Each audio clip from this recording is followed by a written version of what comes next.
Halo Sobat Auto Hermas, jumpa lagi dengan saya Hermas Effendi Prabowo di channel YouTube Auto Hermas. Seminggu ini saya nggak bikin video karena kemarin lagi sibuk ngurusin bengkel, nyiapin bengkel Warner Matic Semarang tanggal 1 Juni, Warner Matic Bintaro 8 Juni, Warner Matic Cinere 15 Juni, dan terakhir kita buka Warner Matic Bekasi. Dalam sebulan nyiapin 4 bengkel, jadi repot banget sehingga nggak sempet bikin video. Tapi kali ini saya mau bikin video buat Sobat Auto Hermas semua terkait dengan tahapan dalam perbaikan transmisi otomatis. Sering nih orang datang sama saya nanya begini, Pak Hermas, kalau saya mau ganti seal set berapa duit ya? Atau kalau saya mau ganti solenoid berapa duit ya? Pertanyaannya, kalau ganti seal set transmisi maticnya jadi bener nggak? Kalau ganti solenoid transmisi maticnya jadi bener nggak? Ada lagi yang datang, Mas, saya kalau mau ganti kampas saja berapa biaya overhaulnya? Sering banget pertanyaan-pertanyaan begitu. Biasanya pertanyaan begitu itu disampaikan atau ditanyakan orang karena dia nggak punya pemahaman yang baik tentang perbaikan transmisi matic, sehingga dengar dari A, dengar dari B, terus dia tampung, oh kira-kira kalau rusak diganti ini selesai. Padahal kenyataannya tidak seperti itu. Banyak kasus orang memperbaiki transmisi matic dari dengar-dengar seperti itu, oh ganti solenoid, udah diganti solenoid beli mahal 1 juta, 2 juta nggak sembuh. Beli 1 set sampai 5 juta nggak sembuh juga, penyakitnya masih muncul.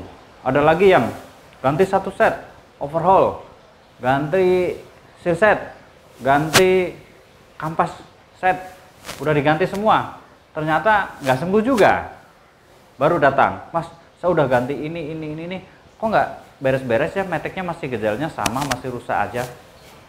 Kenapa itu bisa terjadi? Karena sebetulnya perbaikan transmisi matic yang dilakukan tidak melalui tahapan-tahapan atau prosedur-prosedur yang mesti dilalui supaya perbaikan transmisi matic itu menjadi tepat sasaran, langsung ke pusat masalah dan perbaikannya. Nah, kali ini saya mau bahas itu, tahapan atau cara perbaikan transmisi matic, prosedurnya seperti apa. Ikuti terus video saya, jangan lupa like, komen, dan subscribe.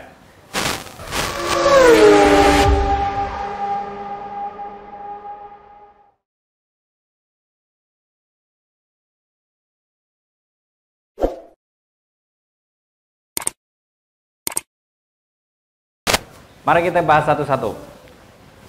Yang pertama, apa sih langkah-langkah yang harus dilakukan ketika mobil maticnya atau transmisi matic sobat semua itu sedang mengalami masalah?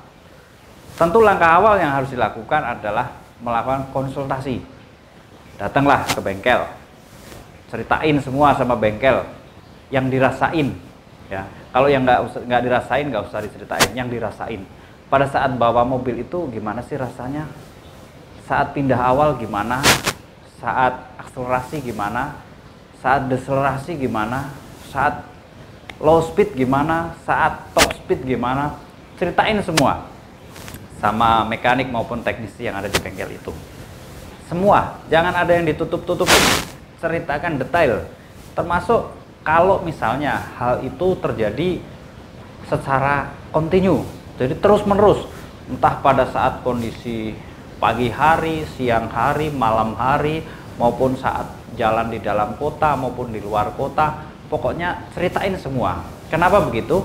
Karena dari hasil cerita itu kemudian bisa membantu si mekanik ataupun teknisi ahli untuk melakukan analisa. Jadi kalau ditutup-tutupin ya analisanya nanti jadi ngaco, ya kan? Harusnya bisa dianalisa terus ketemu penyakitnya, jadi kemana-mana nanti. Nah, udah dibongkar, udah dibetulin ini itu, nggak bisa sembuh, rugi sendiri kan. Nah, yang kedua, tahapan yang harus dilakukan setelah konsultasi adalah pemeriksaan awal. Nah, pemeriksaan awal ini meliputi 3 hal. Yang pertama itu pengecekan fisik. Kita lihat nih satu-satu di transmisi matic, ada nggak bocor oli maticnya misalnya. Banyak kasus atau adalah tidak banyak, ada beberapa kasus misalnya mobil nggak bisa jalan ya. Wah, orangnya udah panik nih, maticnya nggak bisa jalan, ternyata olinya habis. Kenapa olinya habis? Rupanya bocor dari seal as roda misalnya, sehingga olinya mengucur keluar. Ya kalau nggak ada oli ya nggak bisa jalan gitu kan. Tapi kita udah mikir macam-macam nih, wah rontok nih, wah gerbong petiknya nih masalah ini, sehingga harus di overhaul. Sehingga ketika telepon ke mekanik atau teknisi, mas kalau overhaul biaya berapa? Padahal mungkin kalau belum terlambat, cukup nambah oli aja, selesai masalah, ya kan? Nah, itu gunanya pengecekan fisik. Pengecekan fisik secara langsung. Banyak hal-hal lain yang bisa dilakukan dalam pengecekan fisik. Tetapi itu contoh yang menurut saya agak ekstrim, yang beberapa kali terjadilah. Bocor ya, kemudian nggak sadar olinya menjadi kurang atau bahkan habis sama sekali. Tadinya enak-enak aja, setelah pergi naik ke puncak misalnya, tiba-tiba kok mobil nggak bisa jalan. Ternyata kebocoran oli terjadi pada saat mobilnya nanjak. Kalau mobilnya datar, dia nggak bocor. Nah, hal-hal seperti ini baru bisa diketahui kalau kita lakukan pengecekan secara fisik. Nah, pemeriksaan awal yang kedua adalah pengetesan jalan. Jadi test drive. Test drive ini penting, meskipun yang punya mobil ini udah cerita sama mekanik maupun teknisi macam-macam ya, tapi si mekanik atau teknisi ini mesti memastikan bener nggak sih ceritanya yang punya mobil ini. Jangan-jangan dia ngarang nih gitu kan, atau jangan-jangan dia tidak menceritakan semuanya, dia nggak menceritakan seutuhnya, sehingga ada yang kelewat nih, sehingga perlu dilakukan tes jalan. Nah, tentu dalam melakukan pengetesan jalan ini dilakukan dalam berbagai tahapan. Misalnya di kondisi mesin dingin, di kondisi mesin panas, atau di kondisi jalan menanjak, atau saat akselerasi, saat deselerasi, saat dilakukan kickdown misalnya, saat top speed ya, saat kemacetan misalnya. Nah, berbagai kemungkinan itu kemudian dijadikan bahan masukan oleh si mekanik. Nantinya dilakukan analisa juga berdasarkan tambahan informasi yang ada pada pemilik mobil itu, juga tambahan informasi dari pemeriksaan fisik tadi. Nah, dikombinasikan nih, informasinya ditampung semua, terus dikombinasikan. Nah, yang ketiga, pemeriksaan awal yang lakukan adalah diagnosa. Nah, diagnosa ini penting ya, tetapi bukan segala-galanya. Jadi kebanyakan orang menganggap bahwa diagnosa dengan alat atau scanner ini segala-galanya. Jadi setelah mobil didiagnosa seolah-olah masalahnya ketemu semua. Jadi ketika timbul didiagnosa nggak ada yang fault, nggak ada yang error, wah jadi pusing dia. Kenapa? Saya udah diagnosa ke sana sini, saya udah scan sana sini ke sana sini, tapi kok nggak ada yang masalah. Tapi metiknya kerasa saya ada masalah misalnya. Nah, hal itu sering terjadi. Karena itu scanner penting, tetapi bukan segala-galanya ya. Yang lebih penting lagi adalah ya, ada pepatah lah, man behind the gun. Jadi meskipun senjatanya sama nih, tetapi orang yang menggunakannya berbeda, bisa saja hasil analisanya berbeda, ya kan?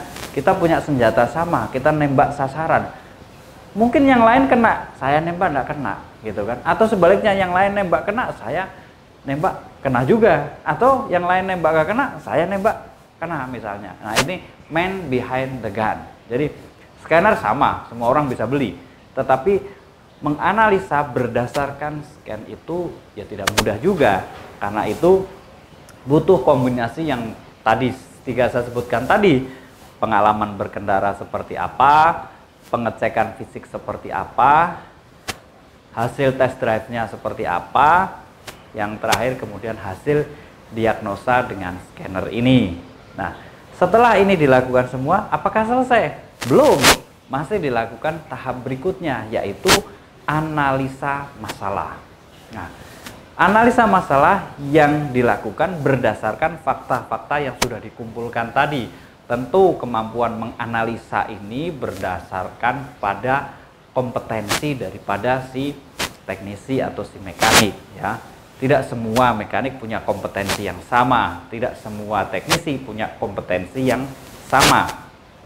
Orang yang mempunyai kompetensi, ya dia punya pengalaman yang baik, tentu ini akan memudahkan dia untuk melakukan analisa. Tetapi orang yang mempunyai pengalaman saja, ya, tapi tidak mempunyai kompetensi yang baik, dia tidak memahami bagaimana cara sistem itu bekerja dengan baik, ya akhirnya kalau ketemu kasus yang baru, trial error juga, akhirnya nanti gagal. Nah, punya pengalaman, punya kompetensi, ini akan mempermudah melakukan diagnosa dan analisa untuk memutuskan masalah apa yang timbul pada transmisi matic itu. Jadi jangan sampai nih, misalnya sobat otomas maticnya rusak nih, datang ke bengkel, tiba-tiba nggak ditengok, nggak dicek, nggak di-scan, nggak diapa-apain, tahu-tahu bilang overhaul, ya kan? Tahu-tahu bilang ganti ini, ganti ini, ganti ini. Tahu-tahu wah gampang itu, murah, paling habis gini. Wah nanti begitu transmisinya dibongkar, baru deh tambah ini, tambah ini, tambah ini, tambah ini, jadi banyak, ya kan? Nah, tentu kita tidak pengen yang seperti itu, sobat otohermas tentu nggak pengen yang seperti itu. Pengennya analisanya tepat, estimasi biaya tepat, penanganannya tepat, sehingga transmisi matic itu bisa kembali pulih dan enak lagi dipakai. Nah, yang juga penting setelah itu, setelah melakukan analisa adalah mengestimasi biaya. Nah, mengestimasi biaya ini tujuannya apa? Buat sobat otomas tentu supaya ada persiapan lah. Oh, kalau saya betulin matic, kira-kira kok estimasinya segini. Nah, tanpa melakukan analisa, pemeriksaan awal, diagnosa yang tadi saya sebutkan, bagaimana orang bisa mengestimasi biayanya berapa? Kalau dia mengestimasi biaya tanpa melakukan analisa, pasti ya sekedar kira-kira saja, ya kan? Padahal transmisi matic itu kompleks. Problem transmisi matic itu kompleks. Beda mobil, beda gejala, beda kasus, ya kan? Sama mobil, sama tipe maticnya, kasusnya juga belum tentu sama. Gejalanya belum tentu sama. Gejalanya sama, pemicunya juga belum tentu sama. Mengapa begitu? Karena masing-masing mobil itu punya riwayatnya sendiri-sendiri.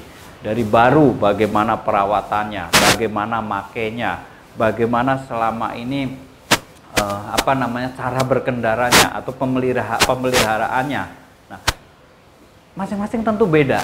Nah, jadi tidak semua masalah matic dengan gejala yang sama. Oh, terus kita mikir, oh pasti masalahnya ini nih, gitu.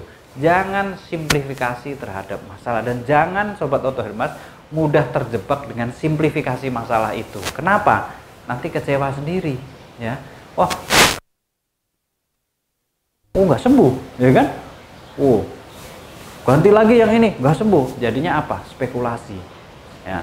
Nah, karena itu penting untuk menentukan berapa nih range biaya. Nah, penetapan range biaya atau estimasi range biaya ini tentu berdasarkan analisa yang sudah dilakukan sehingga betul-betul diperhitungkan dengan baik sehingga tidak ada yang miss lah, ya kan? Nggak ada yang nggak pas. Ya kalau cuma selisih 100-200 sih nggak apa-apa. Tapi kalau estimasinya tadinya 3 juta terus kemudian menjadi 10 juta, kan pusing juga nyari biaya 7 juta tambahannya, ya kan? Atau yang tadinya wah ini gampang sih perbaikannya 2 juta selesai, atau ini cuma 5 juta selesai, tiba-tiba membengkak mesti tambah ini jadi 8 juta. Nah, nyari duit kan gak gampang, ya kan? Apalagi duit yang gak sedikit. Nah, estimasi yang tepat, itu penting. Nah, yang terakhir yang perlu sobat otomas juga tahu adalah sobat otomas harus mengetahui tingkat risiko yang harus diterima. Jadi misalnya begini, kalau sobat otomas betulin transmisi matic, ya, sobat otomas datanglah misalnya ke bengkel. Oh ini perlu ganti komponen A, B, C, D. Oke ganti. Kalau itu komponen diganti, terus itu masalahnya nggak sembuh, kira-kira siapa yang harus bertanggung jawab? Kira-kira duitnya balik nggak? Ya kan? Kira-kira nih udah keluar duit untuk biaya beli komponen semacam itu, terus kemudian dirakit, terus dirakit nggak bener. Nah, siapa nih yang bertanggung jawab? Nah, berbagi risiko atau menentukan siapa yang harus menanggung risiko pada awal perbaikan, sebelum perbaikan ya. Kalau setelah perbaikan terus kemudian ngomong, wah ini rusak ya gimana, memang kondisinya begini, ya sudah jadi bubur nasi kan, posisi tawarnya sudah rendah Sobat Oto Hermas. Tetapi sebelum itu dilakukan keputusan untuk melakukan pembongkaran, tetapi Sobat Oto Hermas sudah mendapatkan estimasi biaya dengan risiko yang kecil. Makin kecil risiko yang ditanggung oleh Sobat Oto Hermas, makin nyaman buat Sobat Oto Hermas. Jadi makin kecil risiko, makin nyaman buat Sobat Oto Hermas. Kenapa begitu? Ya Sobat Oto Hermas enak aja kan, misalnya tinggal masukin mobil. Kalau nggak jadi, ya sudah ambil lagi, nggak keluar duit, ya kan? Mau duit buat beli spare part, nggak keluar apa-apa, nah, kan enak. Jadi nggak kehilangan apa, nggak kalah. Tapi kalau misalnya masukin transmisi matic untuk perbaikan, halo, ini butuh komponen ini, kasih duit. Butuh lagi untuk ini, kasih duit. Butuh lagi duit. Baru nanti setelah dirakit semua nggak bener, baru orangnya bilang, saya menyerah Pak, saya nggak bisa betulin, bawa aja ke spesialis. Lah, gimana dong duitnya itu yang udah buat beli macam-macam itu? Nah, itu juga menjadi pertimbangan utama buat Sobat Oto Hermas dalam perbaikan transmisi otomatis. Jadi pilih perbaikan yang mempunyai risiko paling rendah. Ya, kalau perlu nggak ada risiko dalam arti ya nggak keluar duit apa-apa. Tahu-tahu mobilnya jadi, ya kan? Mobilnya jadi, tinggal diambil, bayar, selesai, ya kan? Nah, yang juga penting adalah garansi. Ya, kenapa garansi penting? Karena garansi itu membuat Sobat Oto Hermas semua menjadi lebih nyaman lah. Karena dengan dari garansi, kalau make ya paling nggak dalam tempo berapa bulan, kan enak tuh kalau ada timbul masalah sesuai dengan komitmen. Tetapi garansi juga harus berdasarkan hitam di atas putih. Jangan garansi cuma ngomong doang gitu ya. Buat Sobat Oto Hermas, garansi itu jangan ngomong doang, tapi hitam di atas putih. Ya, ada nih garansi apa aja, yang digaransi apa aja, mechanical, electrical, komputer, ya, atau komponen apa yang diganti. Nah itu mesti clear, ya. Jangan juga si Sobat Oto Hermas minta garansi untuk pengerjaan sesuatu yang bukan dikerjakan oleh bengkel, ya kasihan juga bengkelnya. Misalnya bengkel ngerjain transmisi matic, yang rusak mesinnya, terus mesinnya minta garansi, ya nggak begitulah. Yang dikerjakan oleh bengkel itu tentu itu yang digaransi, tetapi itu pun juga harus berdasarkan kesepakatan. Jadi di awal itu mesti clear. Oke, kalau garansi yang digaransi apa? Misalnya garansinya di mechanical, oke, mechanical-nya apa? Oh, garansinya ini Pak, misalnya rusak, ini garansinya misalnya siset, misalnya kampas misalnya, ya kan, atau yang lainnya lah, whatever lah, terserah mana yang disepakati untuk garansi itu. Karena garansi kan kesepakatan. Kalau Sobat Oto Hermas merasa nggak cukup dengan itu, ya ya pindah aja ke tempat lain kan gitu. Jangan juga terkecoh dengan wah garansi yang nggak rasional misalnya. Wah gue garansi semuanya. Nah, padahal dia betulin cuma 2 juta garansi semuanya, kan bohong ya kan. Atau garansi sampai bertahun-tahun ya, udah kayak mobil baru aja gitu kan, nggak rasional gitu kan. Bener nggak itu kan, nanti kalau ada dispute, ada masalah, kabur nggak ya kan. Nah, hal-hal itu penting buat Sobat Oto Hermas dalam perbaikan transmisi matic. Jadi kalau maticnya rusak, Sobat Oto Hermas nggak perlu buru-buru, nggak perlu gerusa-gerusu, nggak perlu sewot, nggak perlu nyalahin siapapun juga, nggak perlu juga marah-marah ya. Dipikirkan baik-baik, ikuti tahapan-tahapan tata cara yang sudah saya jelaskan tadi dari awal, mulai dari konsultasi, pemeriksaan awal, meliputi pemeriksaan fisik, tes jalan, diagnosa, analisa, estimasi biaya. Nah, hal-hal itu, tahapan itu diikuti. Saya yakin kalau Sobat Auto Hermas ikutin video saya dan mengikuti prosedur perbaikan transmisi matic, Sobat tidak akan kejeblos dan transmisi matic Sobat akan kembali pulih dengan tentunya target yang diharapkan bisa baik. Ya, itu dulu video dari saya. Kalau memang video ini bermanfaat, silahkan subscribe ya, dan tonton terus video-video saya yang lain. Jangan lupa share ke teman-teman supaya teman-teman juga bisa mendapatkan informasi yang baik. Kita ingin perbaikan transmisi otomatis itu fair ya, adil. Kalau memang mahal ya tidak apa-apa, kalau memang dapat komponen dan kualitas yang terbaik, it's okay, tidak masalah. Kalau memang murah ya nggak apa-apa juga, bisa dapat harga murah. Tetapi apalagi kalau murah kualitasnya bagus, nah itu luar biasa ya kan. Tapi jangan sampai udah bayar mahal hasilnya nggak baik, atau udah bayar murah tapi nggak baik juga kan, akhirnya buang-buang duit, bongkar sana bongkar sini lagi, nggak bener. Akhirnya apa? Keluar duit yang tidak seharusnya keluar, malah nanti sobat bisa berantem sama bini di rumah gara-gara wah dikit-dikit betulin mobil, habis duit ya kan. Oke Sobat Auto Hermas, ikuti terus video-video saya yang lainnya, jangan lupa like dan subscribe. Salam Auto Hermas.